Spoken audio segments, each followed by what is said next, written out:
নমস্কার বন্ধুরা, ওয়েদার আপডেটের সাথে আমরা চলে এসেছি সোনার আলো চ্যানেলে। আপনারা সবাই কেমন আছেন?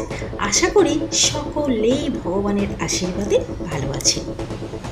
অবশেষে তীব্র গরম থেকে স্বস্তি পেতে চলেছে গোটা রাজ্য। হাওয়া অফিসের পক্ষ থেকে আজ পশ্চিমবঙ্গ জুড়ে জারি করা হয়েছে ঝড় বৃষ্টির চরম সতর্কতা।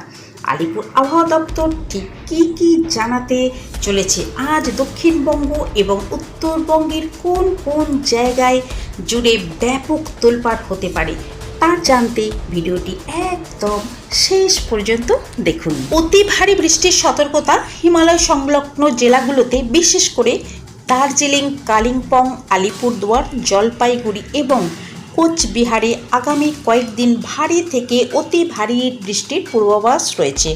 কিছু কিছু জেলায় কমলা সতর্কতা জারি করা হয়েছে। বজ্রপাত ও ঝড় পাহাড়ি জেলাগুলোর পাশাপাশি মালদা ও 2 দিনাজপুরেও বজ্র বিদ্যুৎ সহ বৃষ্টি এবং 40 থেকে 50 কিমি বেগে ঝোড়ো হাওয়া বইতে পারে। হাওয়া অফিসের বিশেষ সতর্কতা, ঝড় বৃষ্টি এবং বজ্রপাতের সময় কেউ খোলা আকাশের নিচে বা গাছের নিচে থাকবেন না, সুরক্ষিত বা পাকা বাড়ির নিচে আশ্রয় নিন।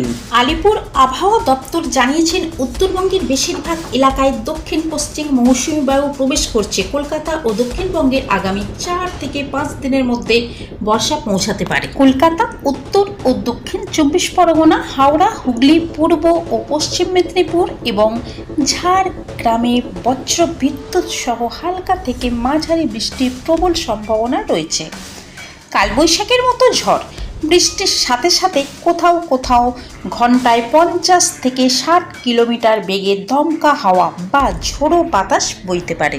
তো বন্ধুরা, এই ছিল আজকের পশ্চিমবঙ্গের আবহাওয়ার লেটেস্ট আপডেট। আপনার জেলায় আবহাওয়া এখন কেমন, কমেন্ট করে অবশ্যই জানাবেন। প্রতিদিনের আবহাওয়া আপডেট, লাইভ আপডেট পেতে আমাদের চ্যানেলটি সাবস্ক্রাইব করে পাশে থাকা বেল আইকনটি প্রেস করে রাখুন। ধন্যবাদ।